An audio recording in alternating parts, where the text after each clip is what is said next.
Today we're going to compare the hardware specs between Sony PlayStation 5 and Xbox Series X with performance targets set on 4K resolution and 60 FPS gameplay, or possibly even 120 FPS in certain games for the Series X, and added support for ray tracing, which is being a huge part of the upcoming consoles. Microsoft has said that the Xbox Series X is packing 25 teraflops of performance power, possibly making photorealistic graphics a reality. That is just insane. Sony, on the other hand, is promising cutting-edge SSD performance with 3D sound with a level of details we haven't experienced on a gaming system before. Today, we're gonna do a hardware specs comparison between the Sony PlayStation 5 versus the Xbox Series X, and we're going to compare each individual hardware part and features side by side. And yeah guys, I agree, teraflops isn't everything. Eventually it will come down to the specific games in the end, but the hardware does play a big role here as well. And just to let you guys know, I don't have an agenda here. I'm actually gonna get both consoles, and this comparison is just for fun and for the interest of hardware. And I know a lot of you guys are interested in the difference between each console, so let's keep the positive vibe going. Anyway, let me know which console you're gonna get, or if you're going to get both as well. Hey, what is up guys, welcome to RB Hardware. My name is Robin, I'm your Swedish host and friend with bad posture and poor accent. With that said, let's kick it off and start with the processor. Who's got the more powerful CPU between the two? Well, let's start with the Series X. Now, the heart of the Xbox Series X is a system-on-chip branded AMD, manufactured on TSMC's enhanced 7nm technology. And in fact, that is the case on PS5 as well. And it turns out AMD delivers architecture for both the processor and the graphics here for both consoles. However, they do differentiate a bit. And on the Series X, the processor part consists of 8 Zen 2 cores, 7 of which are available for game developers, and 1 is reserved for the operating system. The processor clock frequency operates at 3.8 GHz when multi-threading or SMT is inactive, and 3.6 GHz with multi-threading enabled. And this is something the game developers get to choose between when crafting their games. And the console's unique cooling solution ensures that the clock frequencies can be sustained over time without the processor throttling down because of high temperatures, even when the system is under heavy load. And again, developers can freely choose between the highest possible clock frequency or multi-threaded support as needed. And according to Microsoft data, the Zen 2 processor brings 4 times the computing capacity set against the Xbox One, which is based on AMD's now outdated Jaguar architecture. And the progress of the Zen 2 architecture will bring additional performance gains over time as developers optimize for this architecture even more. So what about PS5 then? So we're getting a similar 8-core Zen 2 based processor with support for multi-threading or SMT for a total of 16 threads, and so far there's no difference here. All cores, however, have a dynamic clock frequency up to 3.5 GHz, and so what this means is that the clock frequency can vary with a max clock of 3.5, and this can be compared to a fixed clock frequency of 3.6 for the Series X with SMT enabled, which can go up to 3.8 GHz if developers choose to turn SMT off. And so as far as performance goes, it is a slight edge to the Series X here. With that said, let's take a look at the graphics. So the Series X is equipped with the state-of-the-art graphics that matches high-performance counterparts in the PC side, and the RDNA 2 based graphics selection consists of 52 compute units and a total of 3328 Steam processors, and the GPU has a core clock frequency of 1825 MHz, which is unusually high for graphics selection that takes place in a compact gaming console, and something that we never seen before. And as for the clock frequency, again, the clock frequency can run persistently without being clocked down, even longer, long time gaming sessions basically. And in total, that gives the Xbox Series X a theoretical computing power of 12 teraflops, which in terms of theoretical figures is twice the performance set against the Xbox One X, and even more than a single AMD Radeon RX 5700 XT, which sits at 9.7 teraflops. Now, it is important to have in mind that this theoretical computer power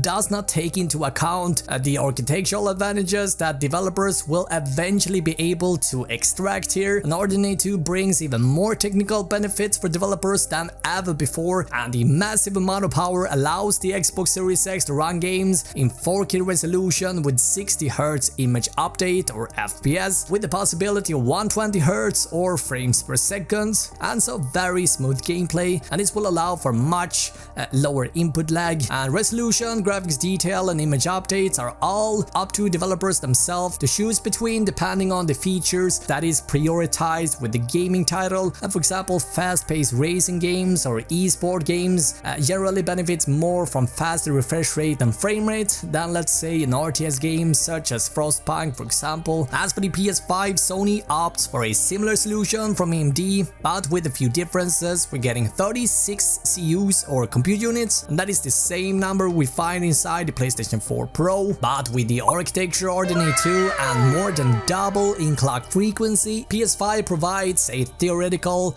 computing power of 10.28 teraflops. That is a bit below the Xbox Series X, which is getting 12 teraflops. A big difference here is that Series X does not have a locked clock frequency on either the processor or the graphics selection, whereas PS5 uses a variable clock frequency, and in the PC world this is what is called turbo frequency. And like AMD's standard processors with integrated graphics, both share the same power budget, and because games are created differently depending on gaming title, either the processor or the graphics can be bottleneck, and for this Sony uses AMD's new technology for laptops called Smart Shift, which allows the GPU and the CPU to dynamically give one or another a portion of their power budget when it does not need all the turning space, and this will ultimately keep the temperatures down. And it is very impressive seeing such high clock speeds on the GPU on PS5, which obviously begs the question, what does the cooling system look like? Unfortunately, Sony wouldn't share any info on the cooling solution yet, but rumors suggest Sony is opting for a pretty advanced and expensive cooling solution. Anyway, in terms of graphics horsepower, yes, again a slight edge to the Series X. Let's have a look at the memory. Microsoft is equipping Series X with 16GB of GDDR6 memory, and the memory pool is split between primary memory, a graphics memory, and a tiny portion dedicated for the operating system. The graphics memory consists of 10GB, which is operating over a 320-bit memory bus, and this gives a total bandwidth of 520GB per second. The bandwidth for the primary memory and the portion reserved for the operating system is slightly reduced to 336GB per second. Now, up until this point, Sony hasn't shared too much detail in this department, other than that they are opting for the same amount of the same type, operating over a slightly slower 256-bit memory bus, generating a bandwidth of 448GB per second. And despite the small differences here, I would definitely say that this is a tie. Yeah, they're pretty much neck and neck. So let's talk about storage. A big discussion around next generation consoles has largely been around storage, where flash-based SSD storage for the first time takes part in the upcoming consoles now. And Series X, this comes in a form of a specially designed SSD connected via the NVMe Express interface that communicates over PCI Express 4.0, and this has a storage capacity of 1TB, and the bandwidth measures in at 2.4GB per second when reading uncompressed data, and takes a step up to 4.8GB per second with compressed data. But it doesn't stop there. Turns out Microsoft has implemented a few really awesome new features that will completely change how we're playing games for the better. Now, the company has designed an infrastructure of data shuffling solution which Microsoft calls Xbox Velocity Architecture, and this consists of a number of components which, in addition to the SSD storage, also comprise of a dedicated hardware block for compression and decompression of data. And this technology will basically allow developers to load part of textures into the graphics memory at a significantly more fine-tuned level. That's what's been possible before, and developers can fine-tune which part of the textures are needed at a given scene and directly load them from storage to memory. In addition to fast internal storage, the Series X is also equipped with memory card readers for flash-based external storage, and the technology is designed in collaboration with Seagate, where a small memory card kind of looks like a flat USB stick that you simply plug in the back of the console, and this solution is based on a proprietary technology that can take full advantage of the Xbox Velocity Architecture bandwidth. And this basically means that users can copy Xbox Series X games to the memory card and easily move the game library to another Xbox Series X console, for example. But the console also supports traditional external storage devices up to USB 3.2 protocol, and this type of external storage is limited to games for older Xbox generations. Now, fast SSD storage and the technology that makes up the Xbox Xbox velocity architecture form the basis of the new quick resume system, and as the name implies, it is possible to pause a game that's being run, which is then saved as a virtual image on the fast storage space. And with the Series X, multiple games can be paused and resumed right where the player left. And with the high bandwidth and fast Zen2 based processor cores, the player can switch between active games in real time. And when the player switches from one game to another, a short load time occurs when the game's virtual image is being loaded from the storage. And according to Microsoft video demonstration, the actual loading time here is about a few seconds. Now, thanks to the high storage performance, the virtual image generated for paused games can be saved directly to the storage, which means that there is not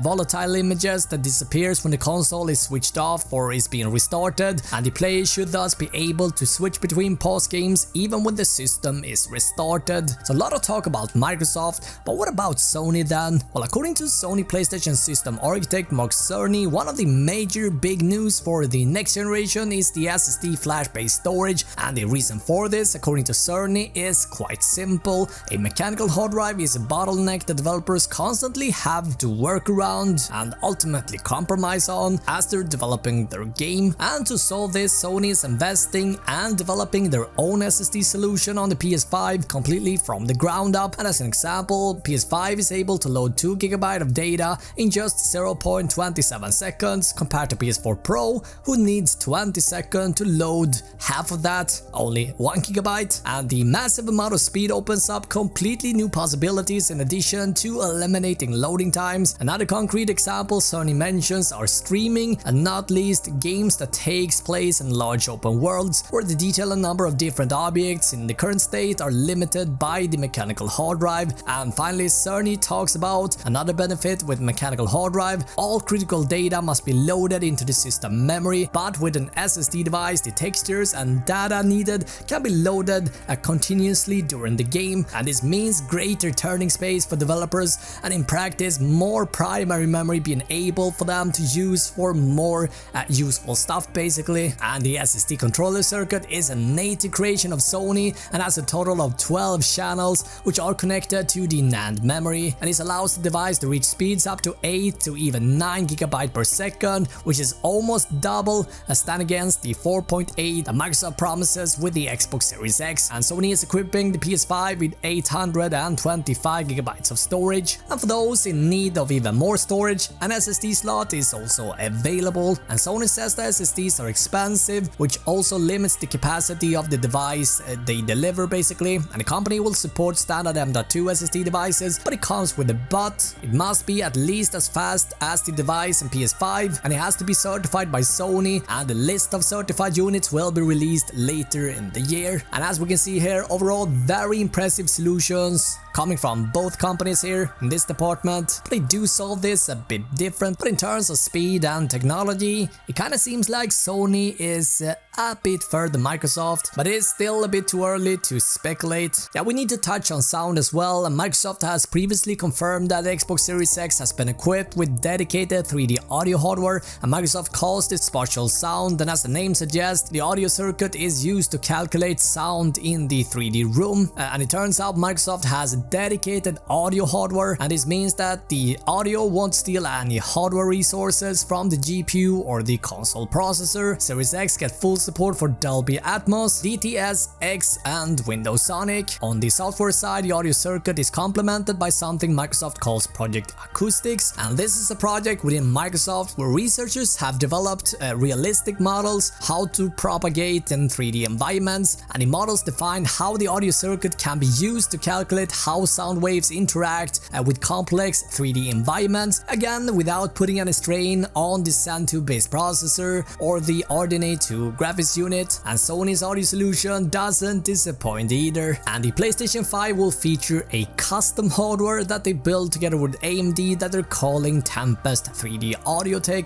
and the system will not feature Dolby Atmos support as Sony has their own goals for 3D audio, and Sony is working on delivering 3D audio via all sound systems. And Sony actually talks about sound as one of the cornerstones for the next generation of gaming consoles. Binaural sound or 3D sound is a technology technique for simulating how sound travels between the user's two ears. In addition to these features, Microsoft has also talked about ways to reduce the latency in several ways, and while Sony hasn't shared any details in this department, it is assumed that Sony's got their own solution to lower the latency as well. Obviously, I would love to hear thoughts in the comments. Very interesting time ahead of us. Next gen consoles look very promising, to say the least. Obviously, I'm going to keep you guys informed, and as more info comes out, you guys be the first to know. I want to thank you so much for sticking around this long, and I will see you guys in the next one.